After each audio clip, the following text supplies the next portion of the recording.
सत्यनारायणं देवं वन्देऽहं कामदं प्रभुं लीलया विततं विश्वं येन तस्मै नमो नमः। ఓం శ్రీ గోదావరి దేవియే నమః. ఆంధ్రప్రదేశ్ ప్రభుత్వం దేవాదాయ ధర్మాదాయ శాఖ శ్రీ వీర వెంకట సత్యనారాయణ స్వామి వారి దేవస్థానము అన్నవరం వారి ఆధ్వర్యములో గోదావరి నిత్య హారతి. గౌతమీ ముని తప ఫలితం గంగాధరుని వరామృతం గోకర్ణిక స్థల జననం గోదావరిగా నిత్య ప్రవాహం. ఓ సూర్యోదయ సమయాన గోదావరిలో స్నానమాచరించి ఆ గోదావరి తల్లిని స్మరించుకుంటున్నారు ఓ గురువు గారు. ఇది విన్న ఆయన శిష్యుడు గురువు గారిని ఇలా ప్రశ్నించాడు. జనజీవనాన్ని సమస్త ప్రాణికోటిని బ్రతికించడానికి ఇలా ప్రవహిస్తోన్న ఈ గోదావరి తల్లి ఎక్కడ పుట్టింది, ఎందుకు పుట్టింది అని. ఆ గురువుగారు గోదావరి జననం ప్రాముఖ్యతల గురించి ఆ శిష్యుడికి ఇలా బోధించసాగారు.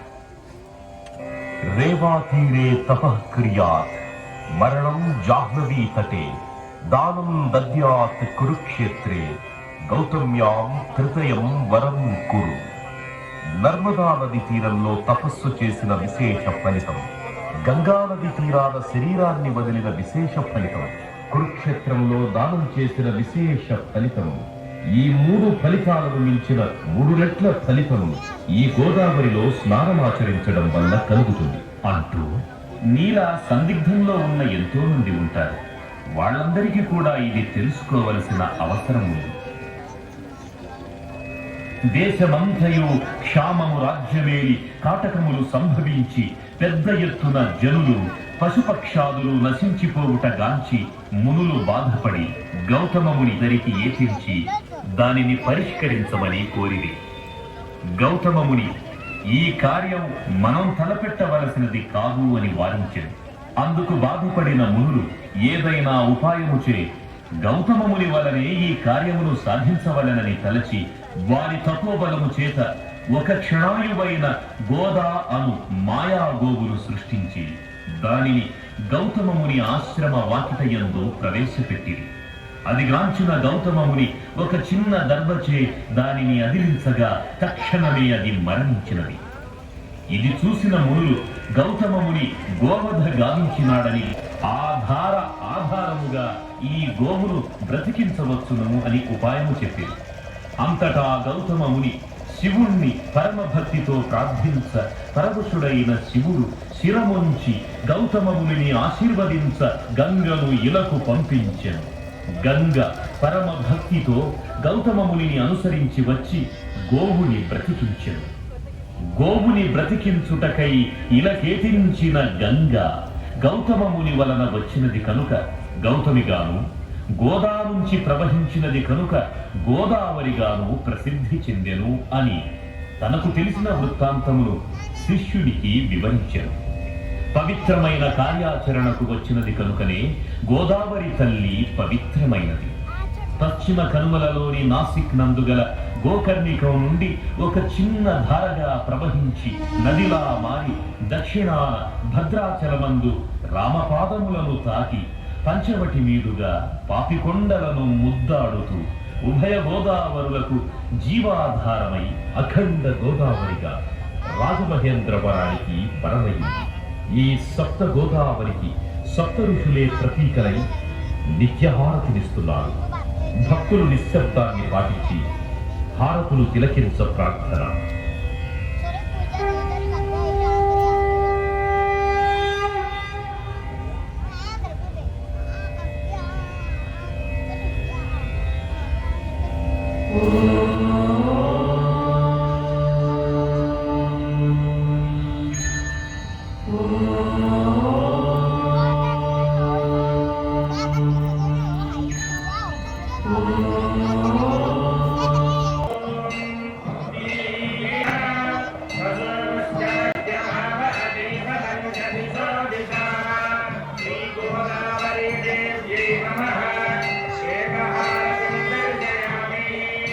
పరమేశ్వరుడు పరంజ్యోతి స్వరూపుడగుట చేత ఈ ఏకహారతిని దర్శించుకోవడం వల్ల పరమేశ్వరుడి అనుగ్రహం పొంది అజ్ఞానం నశించి జ్ఞానము ప్రకాశించు.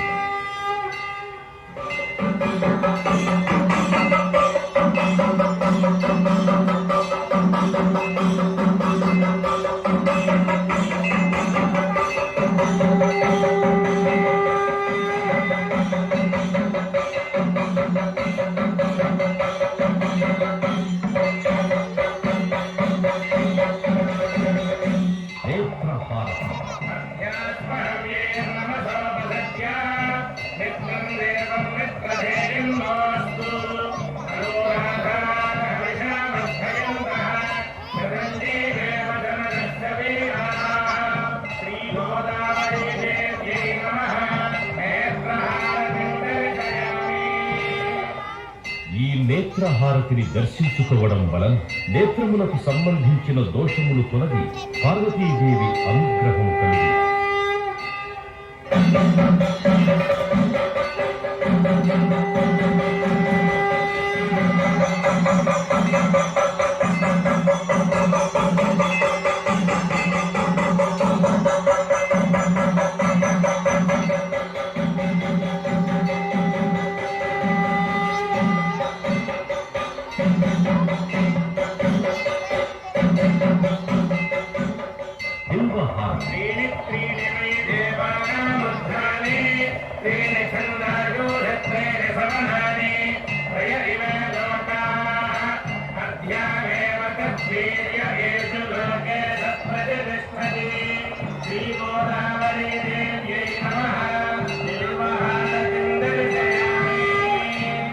బిల్వపత్రము పరమేశ్వరుడికి ప్రీతియగుట చేత ఈ బిల్వహారతిని దర్శించుకొనుట వల్ల 3 జన్మలలో చేసిన పాపములు తొలగిపోవు.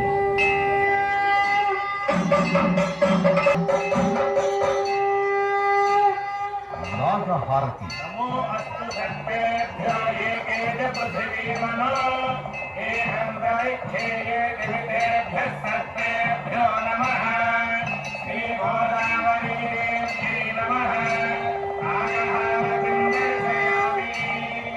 ఈ నాగహారతిని దర్శించుకోవడం వల్ల కాలసర్ప దోషములు తొలగి నవగ్రహములలో రాహుకేతువుల యొక్క దోషములకు పరిహారము కలుగు.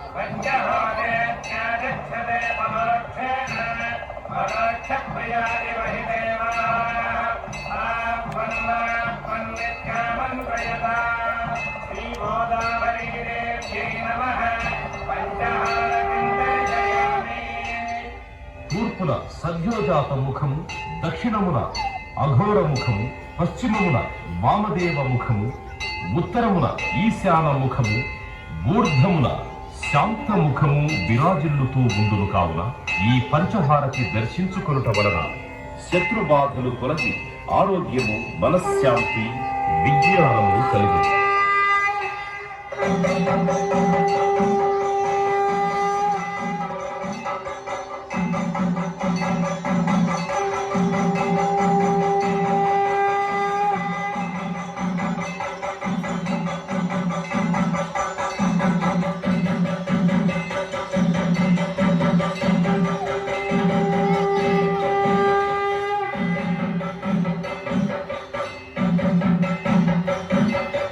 వృక్షహారతి.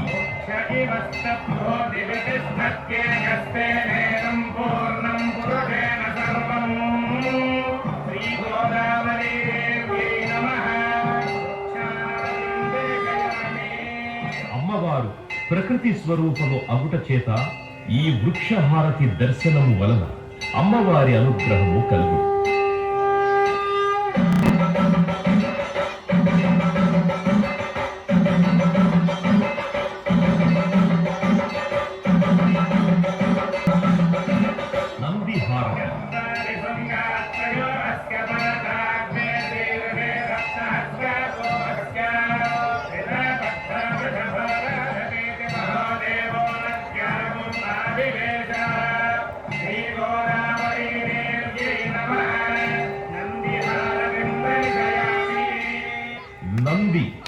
ప్రమథ గణములలో ప్రథముడు అగుట చేత ఈ నందిహారతి దర్శించుకోవడం వల్ల పార్వతీ పరమేశ్వరుల అనుగ్రహం కలుగుతుంది.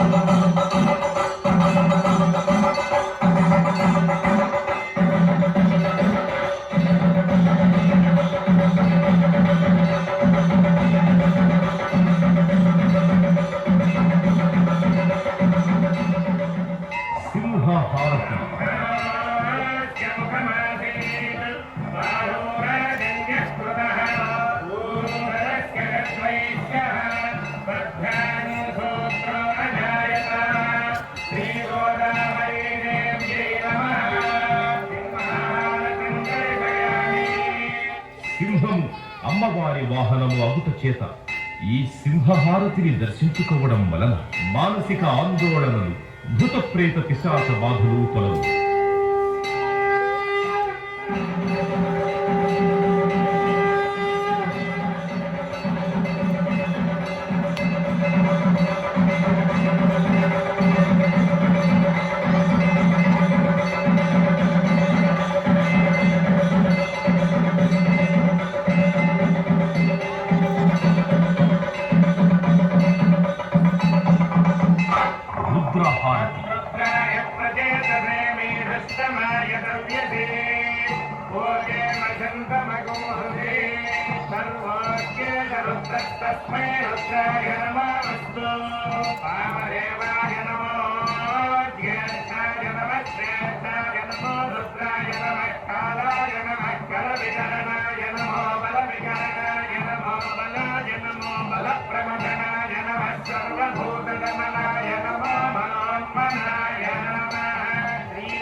పరమశివుడు రుద్రస్వరూపుడగుట చేత ఈ రుద్రహారతి దర్శనం వలన విద్యావృద్ధి, మనశ్శుద్ధి కలిగి ఈర్ష్య, అసూయ, ద్వేషములు తొలగు.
చక్రహారతి దర్శనము వలన పంచమహాపాతకములు నశించును. కాంతి, బలము, ధైర్యము, ఆయుర్వృద్ధి కలుగు.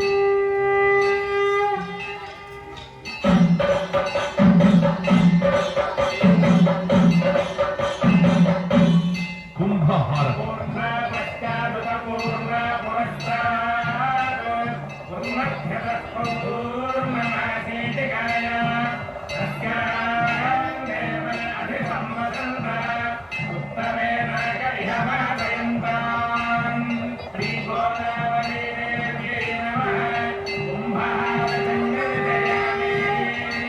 ఈ కుంభహారతిని దర్శించుకోవడం వల్ల నరఘోష, దిష్టిఘోష తొలగు. హారతి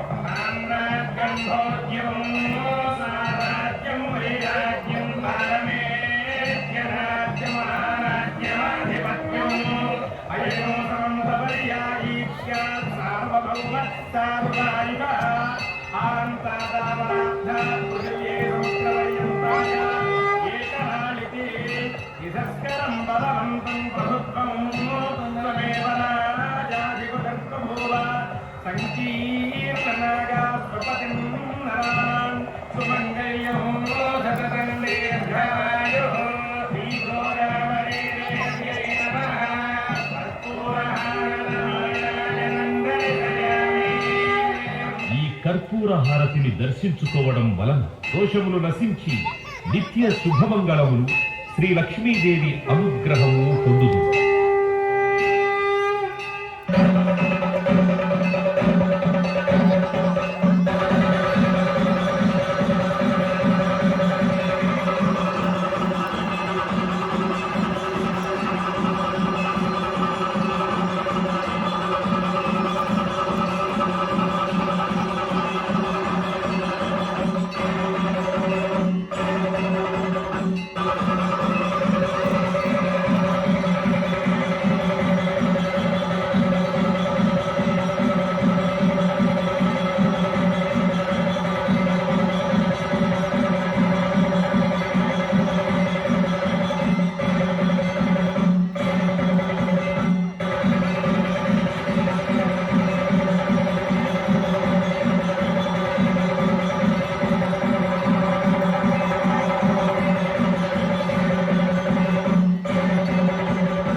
నక్షత్ర హారతి.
జన్మ నక్షత్రవశాత్తు నామ నక్షత్రవశాత్తు ఏ దోషములున్నా ఈ నక్షత్ర హారతిని దర్శించడం వల్ల ఆయా దోష పరిహారములు జరుగును.